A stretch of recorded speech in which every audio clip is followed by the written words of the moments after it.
In a few of my previous videos where I did penetration testing involving the 308, I got plenty of comments saying that I should be using different bullet styles because they will penetrate steel way better. Well, I already did a test like this involving the 6.5 Creedmoor and I got some pretty interesting results, so I thought I'd do it with the 308 today.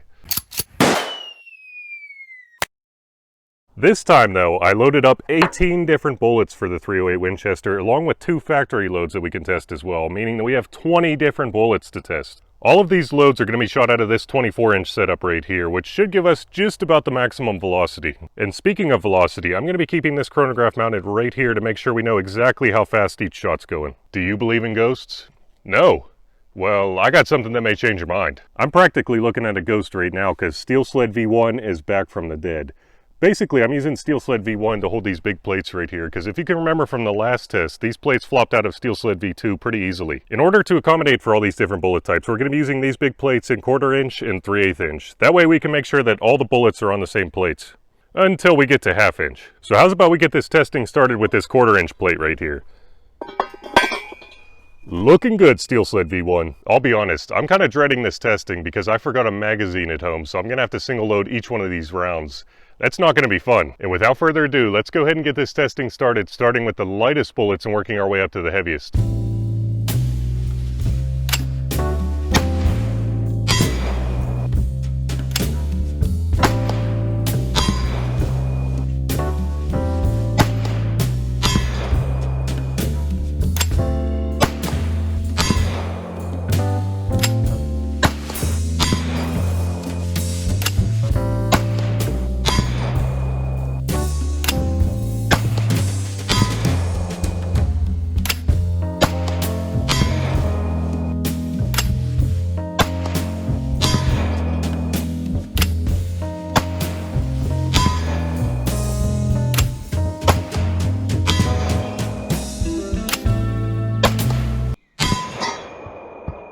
Steel Sled V1, not you too.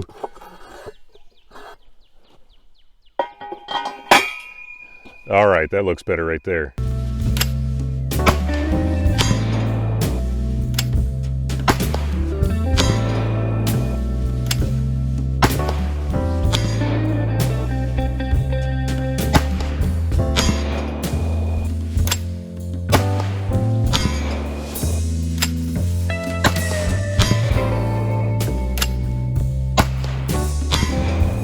Alright, I thought that the bullets were going to be a little bit more consistent, but they started spreading out pretty early on, so I just started aiming for open spots here. As you can see though, they all went through the 1/4 inch pretty easily. Well, that one kind of stacked right there, but I think we get the picture. So I think it's time for the 3/8 inch plate. Let's get that bad boy in there. Looking good. Wait a second, I thought you said there were 20 different bullets! That's right, I'm only testing 19 rounds on the 1/4 inch and the 3/8 inch because that last round is extremely special and I don't have too many to waste.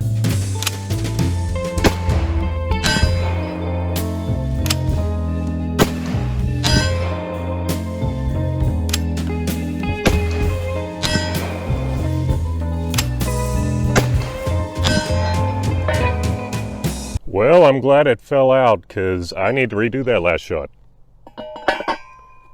There we go.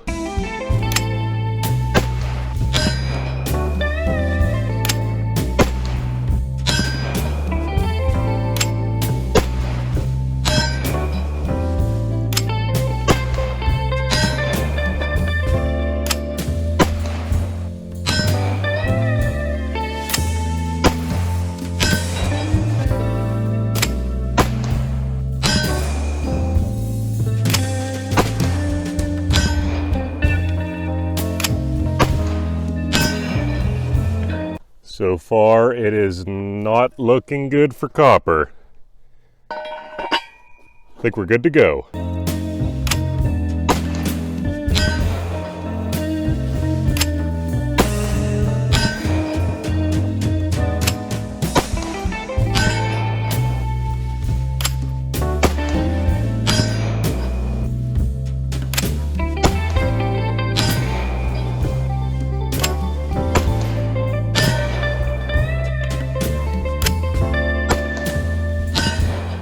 We got some pretty surprising results on this 3/8 inch plate right here.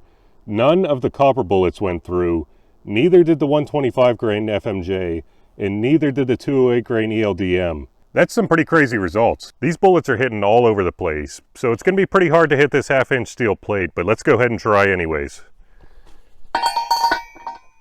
I think we're good to go.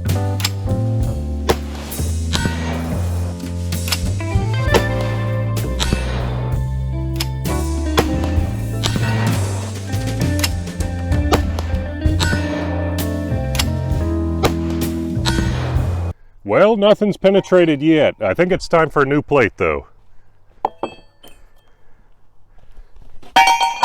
Oh yeah, that's looking better right there.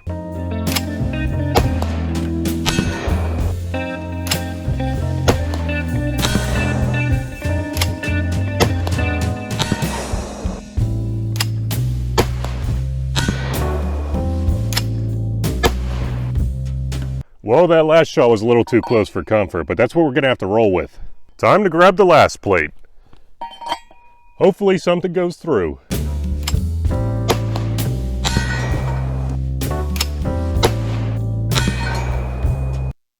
Dang it, just a little too high.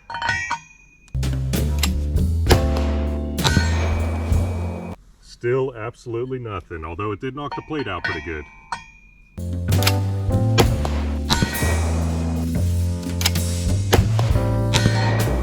So what was up with that special round I was talking about? What is that? I'm just kidding. This is an AP bullet that was pulled from a 30-06 and I loaded it up in the 308. I am super excited to shoot this one.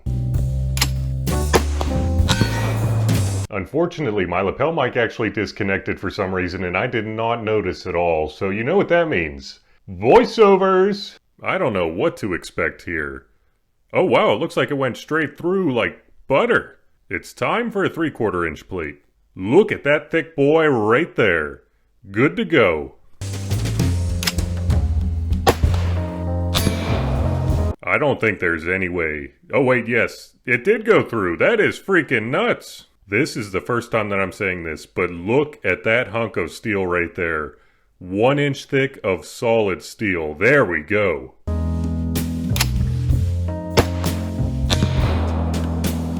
There is no way that went through, but we'll see. Well, it bulged the back, which is still pretty freaking crazy.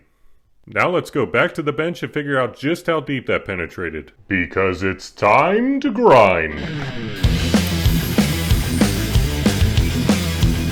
I don't know if you can see it or not, but it appears like the penetrator actually popped out, so whatever measurement we get should be just about the actual penetration.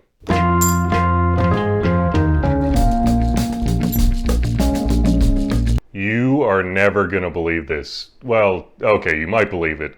But anyways, that armor-piercing projectile went 0.836 inches into the 1 inch mild steel plate. That is super impressive performance, and if I had to guess, it probably would have went through a 7/8 inch mild steel plate. But it just didn't have enough juice to quite get through that 1 inch mild steel plate. Anyways though, it is the first projectile I've ever had go through 3/4 of an inch of mild steel. That is super impressive right there, especially out of the 308. Wait, you want to know how all the other projectiles did? You know how much work that would be? Okay, you convinced me. It's time for a speed round of grinding. Whew.